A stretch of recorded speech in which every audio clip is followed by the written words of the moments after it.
La historia comienza en el centro comercial, donde el exnovio de una chica rica, de Sara, la estaba molestando y una taza de café se derramó sobre sus tacones de $100 millones.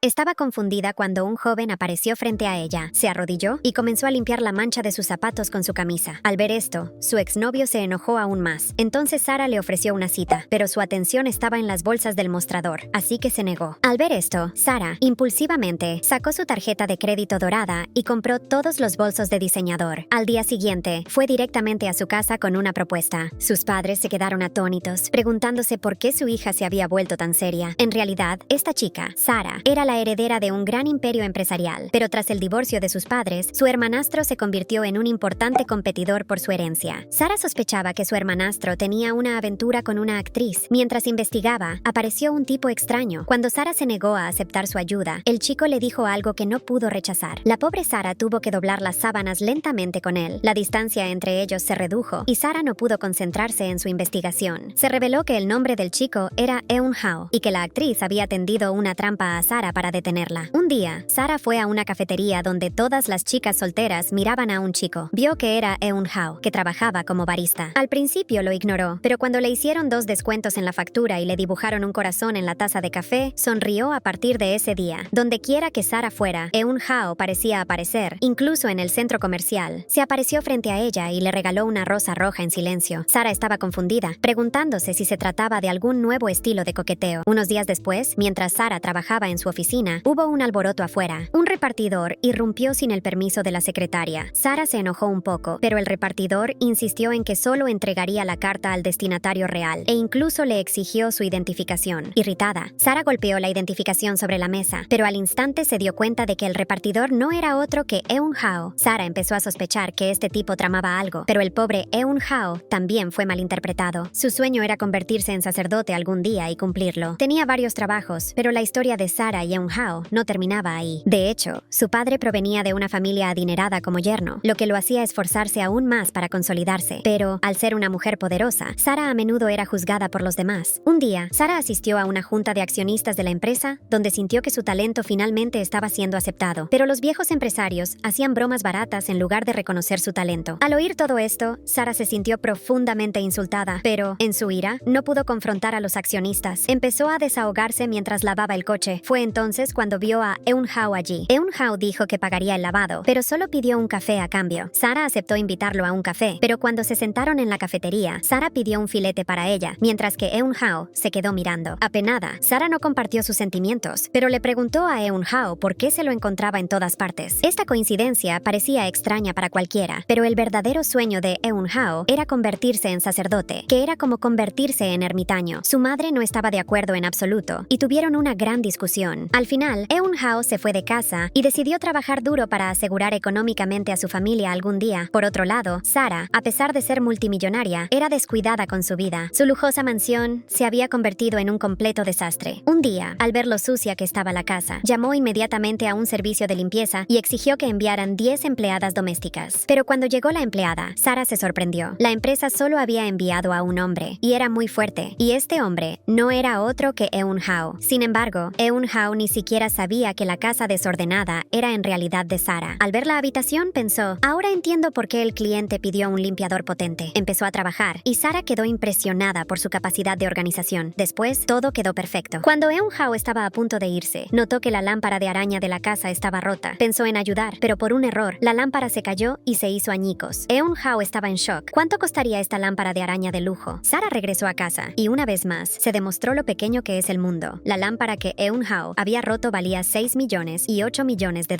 Eun Hao dijo que devolvería el dinero trabajando para Sara, pero ella se negó de inmediato y le dijo que le diera el dinero directamente. Sin embargo, Eun Hao insistió en que iría todos los días a limpiar la casa hasta que saldara la deuda. Sara dudaba un poco de contratar a un hombre como ama de llaves, pero Eun Hao mencionó casualmente que estaba a punto de convertirse en sacerdote y que no le interesaban las mujeres. Al oír esto, Sara pensó que la casa desordenada ahora estaba perfectamente limpia y que, con su apretada agenda, sería útil tener una ayudante. Así que aceptó. Al día siguiente fueron juntos al supermercado a comprar todo lo necesario para la casa. Pero al verlos, nadie creería que eran jefe y empleado. Parecían una pareja. Pronto, Eun Hao fue detenido por uno de sus excompañeros. Sara empezó a notar la cantidad de trabajos diferentes que había desempeñado este hombre porque, donde quiera que iban, alguien parecía reconocer conocerlo, generalmente tranquilo. Sara empezó a sentir curiosidad. Ese día hubo otra reunión de negocios de alto nivel. Unos antiguos accionistas empezaron con la misma charla de siempre, diciendo que las mujeres solo debían lucir bien y no servían para el liderazgo. Sara intentó controlar su ira, pero al ver que ni siquiera la dejaban servir bebidas solo por ser mujer, se sintió aún más dolida y abandonó la reunión. Estos accionistas probablemente habían olvidado que Sara tenía un hermanastro, Chu Xie-yu. Aunque a menudo discutían cuando se trataba de insultar a Sara, Chu Xie-yu reaccionó de inmediato. Al día siguiente, advirtió directamente a los accionistas que si querían seguir trabajando en la empresa, debían respetar a Sara. De lo contrario, los echarían, y eso no era suficiente. Más tarde esa noche, Zhu Xiao entró en otra reunión de accionistas y les advirtió abiertamente de nuevo. Si alguien maltrataba a Sara o la obligaba a servir bebidas solo por ser mujer, no les haría ningún bien. Dicho esto, se marchó con su habitual mal carácter. Cuando Sara llegó a casa ese día, estaba tan cansada que ni siquiera tenía fuerzas para quitarse el maquillaje, pero su inteligente y atractiva ama de llaves, Eun-hao, acudió enseguida a ayudarla. Justo entonces sonó el timbre. Era Zhu Xiao, que veía a su hermano. Sara entró en pánico e inmediatamente le pidió a Eun-hao que se escondiera. Si descubría que tenía un hombre como ama de llaves, no lo creería. Eun-hao se escondió en la habitación con un cachorrito, pero justo entonces se oyó un fuerte ladrido. Zhu Xiao lo entendió todo, pero bromeó diciendo que tenía que entrar a comprobarlo. Sara se negó nerviosa. Al ver su nerviosismo, Zhu Xiao sonrió y se fue. Después de irse, Eun-hao salió en silencio. Se disculpó y le regaló a Sara una preciosa caja de dulces. Ahora la casa que antes parecía vacía se había animado gracias a Eun-hao. No solo organizó el hogar de Sara a la perfección, sino que también comenzó a cuidar de su vida. Sara compartió con él todas sus frustraciones empresariales, sin dudarlo. Pero un día, Sara empezó a dudar. ¿Tenía Eun-hao otros planes? Cuando le preguntó directamente, Eun-hao respondió sin dudar: sí, quiero tu dinero. De hecho, Eun-hao era voluntario de la iglesia. Su sueño era inspirar a Sara a ayudar a los pobres. Al oír esto, Sara rió y dijo: si quieres que done, tendrás que regalarme una de tus sonrisas. Me gusta tu sonrisa. Eun-hao inmediatamente esbozó una linda sonrisa, y así, el corazón de Sara se derritió. Al día siguiente, se hizo una donación de 1 crore a la iglesia. El mentor de Eun-hao quedó asombrado y le dijo que su sonrisa era un regalo especial y que debía usarse con sabiduría. Desde entonces, Eun-hao le mostraba ocasionalmente su encantadora sonrisa a Sara y cada vez enviaban nuevos regalos a la iglesia. Inicialmente, las donaciones eran solo para raciones, pero poco a poco se expandieron a computadoras portátiles y teléfonos inteligentes. A través de este proceso, el mayor cambio se produjo en Sara, la antes fría empresaria, que poco a poco se transformó en una chica linda y alegre. Si bien su actitud de reina se mantuvo, desarrolló una inocencia interior. Un día, el cachorrito de Eun-hao se escapó repentinamente. Sara y Eun-hao lo persiguieron y cuando llegaron a la puerta, apareció una famosa actriz. El ambiente se tensó. Esta era la misma actriz que Sara había investigado una vez debido a la vida amorosa de su hermano Zhu Xiao. Al ver a Eun-hao viviendo en la casa de Sara, surgió un malentendido de inmediato. Sara estaba a punto de hablar, pero justo entonces Eun-hao la jaló adentro. Se sorprendió, pero entonces Eun-hao la sorprendió de nuevo. Dijo que la lámpara que había roto no era tan cara. Le dio dinero y regalos, y se despidió oficialmente de Sara. Sara tenía 1000 emociones por dentro, pero no tenía excusa para detenerlo. Entonces, por primera vez, Sara, que nunca expresaba sus sentimientos delante de nadie, le hizo una pregunta inesperada a un chico 12 años menor que ella. En su cumpleaños, su padre le envió una planta de caléndula, lo que significaba que la felicidad llegaría. Sara sintió una ligera calidez en el corazón. Al día siguiente había una reunión familiar y pensó que tal vez era por su cumpleaños. Pero cuando vio a la actriz allí, su estado de ánimo cambió. Resultó que esta celebración era para su hermano Shayu y su novia. Sin embargo, Shu sacó un regalo y se lo dio a Sara. Significaba que no se había olvidado de su cumpleaños. Después de la fiesta, cuando Sara se iba, la actriz la detuvo. Seguía habiendo un malentendido entre ellos, pero lo que dijo la hirió por dentro, como si hubiera encontrado una razón o estuviera esperando una excusa. Sara llamó inmediatamente a Eun-hao, pero Eun-hao dijo que estaba en el trabajo. Al oír esto, Sara volvió a llamar. Eun-hao no le prestó mucha atención, pero pronto una chica se le acercó y le dijo: tu jefe te llamó. Intentó explicar que estaba en el trabajo, pero la chica le dijo directamente que la tienda cerraría hoy. Eun-hao y el dependiente se sorprendieron muchísimo al saber que su jefe había comprado la tienda. Sentados a la mesa con Sara, Eun-hao pensó que Sara estaba molesta otra vez por esos ancianos, pero Sara le explicó que esta vez era por su familia. Su fiesta de cumpleaños, en la que creía estar incluida, no tenía nada que ver con ella. Eun-hao dijo nervioso: vi tu identificación. Tu cumpleaños no era hoy. Sara aclaró rápidamente: mi cumpleaños real es diferente al que aparece en la identificación. Eun-hao lo tuvo presente. Llamó a los camareros y pidió pagar la cuenta. Sara se negó, pero Eun-hao insistió. Esa noche, cuando Sara salió del trabajo, Eun-hao la esperaba afuera, cerca de su oficina. A Sara le extrañó un poco que Eun-hao fuera tan proactivo, pero entonces Eun-hao sacó un pastel de cumpleaños. Pensó que Sara no había tenido tenido pastel en su cumpleaños y quería compensarla. Cuando Sara vio a Eun-hao con el pastel y la vela, sintió una extraña calidez interior. Sara dijo: recibí una flor en mi cumpleaños, cuyo lenguaje floral era la felicidad llegará. Eun-hao se sorprendió al oír esto y su expresión se complicó aún más. Sara respiró hondo y sintió que comprendía las emociones de Eun-hao. Sin decir nada más, Sara se dio la vuelta y se alejó. Eun-hao se quedó sosteniendo el pastel como si lo hubieran rechazado. De vuelta en la oficina, Sara no reaccionó como siempre. No lloró de ansiedad ni se sintió triste. En cambio, juntó las manos y rezó como si deseara que Eun-hao regresara. Eun-hao, aún incapaz de comprender el rechazo de Sara, no dejaba de darle vueltas a sus palabras. Al pasar por una floristería, no pudo resistir la curiosidad. Le preguntó al vendedor qué flor tenía el lenguaje de las flores que significaba felicidad. El vendedor le mostró caléndula dorada y le dijo que esta flor tenía otro significado: amor compasivo y tristeza por la separación. En ese momento, Sara también miraba la misma flor y leía el mismo significado. Entonces, un día, Sara vio a Eun-hao venir a su encuentro y en su mano estaba la misma caléndula dorada. En cuanto Sara se acercó, Eun-hao le ofreció la flor. La esperanza de Sara rápidamente se convirtió en decepción. El gesto de Eun-hao le dolió mucho, pues comprendió que su amabilidad la estaba lastimando aún más. Esta vez, Sara no perdió más tiempo. Se dio la vuelta y se alejó. Pero Eun-hao dijo algo. Sara lo miró fijamente y luego respondió. Eun-hao seguía confundido. Quizás sus sentimientos por Sara habían cambiado desde hacía tiempo, pero este cambio le resultaba muy difícil y decidió superarlo él mismo. Un invitado inesperado llegó a la oficina de Sara hoy. Era un hombre que había venido a darle un mensaje especial. Se llamaba Choi Ki-ho y regresaba a Corea del Sur. Al oír esto, su rostro se complicó. Sara sabía que, a pesar de ser hija de su padre y su exesposa, era candidata a la herencia, pero su hermano Shu Sia-yu, nieto legítimo del presidente Lin, era más apto. Si Sara tenía que competir con su hermano, necesitaría apoyo externo, y Choi Ki-ho era ese apoyo del que ya se había hablado antes para el matrimonio. Sara sentía que este matrimonio era solo un negocio, pero ahora que Eun-hao había entrado en su vida, estaba confundida. Si no se casaba, perdería la batalla por la herencia con su hermano, pero si se casaba, ¿qué sería de Eun-hao? Al mirar la flor de caléndula en su oficina, Sara se armó de valor. Inmediatamente llamó a Eun-hao. Eun-hao estaba en la iglesia en ese momento, hablando con el sacerdote sobre sus sentimientos. El sacerdote le dijo que tal vez si se ponía la túnica sacerdotal, encontraría respuestas a sus decisiones. Eun-hao siguió el consejo del sacerdote y comenzó a caminar hacia la entrada de la iglesia con la túnica sacerdotal. En ese momento, Sara también llegó a la iglesia y ver a Eun-hao le ablandó un poco el corazón. Pensó que tal vez Eun-hao ya había tomado sus decisiones y ahora estaba listo. Sara observó a Eun-hao bajar las escaleras y se le llenaron los ojos de lágrimas. Eun-hao comprendió que Sara necesitaba entender, pero en ese momento Sara dejó de escuchar. Eun-hao la siguió y llegó a su casa. Sara sintió que intentaba justificar sus acciones, pero Eun-hao dijo: sé que estás casada. Tu prometido es Choi Ki-ho. El rostro de Sara cambió al instante porque, si bien tenía una relación con su prometido, nunca le había contado sus verdaderos sentimientos. En ese momento, Choi Ki-ho también entró. Era el prometido de Sara, y con su actitud majestuosa, los miró a ambos. Sara sabía que no era el momento de hablar, así que le explicó a Jun cómo dejar a Choi Ki-ho. Al entrar y mostrar su dominio, Sara le recordó que para él todo eran negocios. Él le dijo que tenía un punto débil con Shu Xiao. Sara pensó que esta información podría ser importante. Sara fue a ver a su hermano Shu Xiao y revisó el historial médico que Choi Ki-ho le había dado. Shu Xiao tenía ceguera facial grave después de un accidente. Si Sara tuviera que hacer algo contra su hermano, esto podría ser un error fatal. Pero cuando Sara se dio cuenta de esto, se tranquilizó. Se opuso a Choi Ki-ho. Sara cambió entonces su postura, tanto en los negocios como en la vida personal. A Choi Ki-ho no le gustó este cambio y, furioso, despilfarró el dinero. Sara sintió algo de odio al ver esto. En ese momento, Sara decidió invitar a Eun-hao a una cita. Pero cuando Eun-hao vio un bolso nuevo en la tienda, ignoró por completo la invitación de Sara. Sara sacó su tarjeta negra y compró todos los bolsos de alta gama. Entonces, tanto Eun-hao como Sara fueron a un pequeño puesto callejero. El ánimo de Sara seguía un poco confuso, pero su corazón se había ablandado un poco, como si algo viejo y nuevo se fusionara. Sara estaba un poco triste al pensar que Eun-hao se había convertido en sacerdote, así que intentaba mostrar sus emociones con mucha naturalidad. Cuando Eun-hao notó su comportamiento, se lo dijo directamente. Sara respondió suavemente que era una mujer mala y falsa, y que solo quería que siguieran siendo amigos. Eun-hao sonrió levemente, y Sara se quedó mirándolo. Al día siguiente, Sara les contó a todos en el banquete familiar su decisión. Les dijo abiertamente que no se casaría con Choi Ki-ho porque no lo amaba en absoluto. El padre de Sara apoyó su decisión y la apoyó con alegría. El hermano de Sara ya sabía que la decisión de Sara no se trataba solo de no casarse con Choi Ki-ho, sino también de hacer algo en secreto contra su hermano. Esta revelación alivió el ánimo de todos y el obstáculo de la boda desapareció. Después de cenar, Sara y su hermano salían de casa. Era la primera vez que Sara llamaba a su hermano con sinceridad autoridad para expresarle sus decisiones. Sara pensó que ya no necesitaba pelear con su hermano por la herencia, ya que albergaba otra buena decisión. Unos días después, Choi Ki-ho se enteró de que la boda se había cancelado. Enfadado, fue a la oficina de Sara. Sara permaneció allí con calma y le dijo que quería romper el matrimonio. Choi Ki-ho se enfadó mucho y dijo, solo te ayudaba porque creía que eras indefensa, y luego la amenazó. Pero al ver que Sara no respondía, Choi Ki-ho contuvo la ira y salió de la oficina. Sara miró en silencio a Eun-hao, quien seguía firme en su decisión. Sara sonrió. Su decisión fue totalmente acertada. Eun-hao regresó a casa y habló con su familia. Después de mucho tiempo, su familia, que anteriormente se había opuesto a su decisión de convertirse en sacerdote, lo apoyó. Eun-hao se sintió un poco incómodo. Como el momento le resultaba incómodo, no dijo nada y se fue a su habitación. Sus padres no dijeron nada, pero su hermana lo entendió todo. Su hermana le preguntó de inmediato a Eun-hao si tenía una relación. Mostró mucha curiosidad y molestó a Eun-hao. Mientras tanto, un coche de lujo se detuvo cerca de Eun-hao y su hermana. Su hermana vio el coche y se fijó en una hermosa mujer. Al bajar pensó, ¿quién es? Y sorprendida, dijo que Eun-hao había elegido a una chica tan hermosa. Sara pensó que su hermano abandonaría a Eun-hao, así que se preocupó un poco. Eun-hao estaba confundido, pero lo pasó bien con Sara. En el coche, oficializaron su relación y salieron a cenar. Allí hablaron de sus planes de futuro. Eun-hao dijo que, como no iba a ser sacerdote, estaba pensando en buscar otro trabajo. Cuando Sara se enteró de que Eun-hao pensaba ser juez, se sorprendió un poco, ya que los exámenes judiciales en Corea del Sur son muy difíciles. Pero Eun-hao sonrió y le dijo que se había graduado de la Facultad de Derecho de la Universidad de Seúl, así que era bastante factible para él. Sara comprendió que por eso la familia de Eun-hao no quería que fuera sacerdote, porque es difícil para cualquier familia aceptar una carrera así para su hijo. Después de cenar, Sara se ofreció a dejar a Eun-hao en casa. Hablaron de conocer a sus padres, y Eun-hao sintió que ver la situación de la familia de Sara podría presionarlo mucho. Cuando Sara salió a dejar a Eun-hao, le dijo, no pagaste el coche. Eun-hao estaba un poco confundido, pero finalmente decidió dejar a Sara. Al día siguiente, cuando Sara fue a recoger a Eun-hao de la escuela, un compañero le llamó la atención. Al principio, Sara quiso ignorarlo, pero al ver a Eun-hao, el compañero se puso un poco celoso. Sara notó que a Eun-hao ya no le gustaban sus celos. Sara comprendió que durante ese tiempo su relación había cambiado. Ahora Eun-hao se sentía posesivo con Sara y pensó que podrían surgir malentendidos en el futuro. Así que decidió tomarse un día libre para darle un poco de espacio a Eun-hao y visitar su casa para hablar con sus padres. Cuando Sara fue a casa de Eun-hao, les dijo directamente a sus padres que necesitaban hablar sobre su profesión. Esto iba a impactarlos, pero el objetivo de Sara era mostrarle a Eun-hao que su relación ya no era solo entre ellos, sino que se había convertido en un compromiso formal. Después de esto, la vida de Sara y Eun-hao se volvió más cómoda y relajada, y resolvieron la presión entre sus familias y luego entre ellos. Empezaron a pasar tiempo juntos en su propio mundo, y ahora no le tenían miedo a nada. Y con eso termina esta historia. Coméntame en los comentarios qué te pareció la historia y gracias por ver Resumen Express. Hasta la próxima.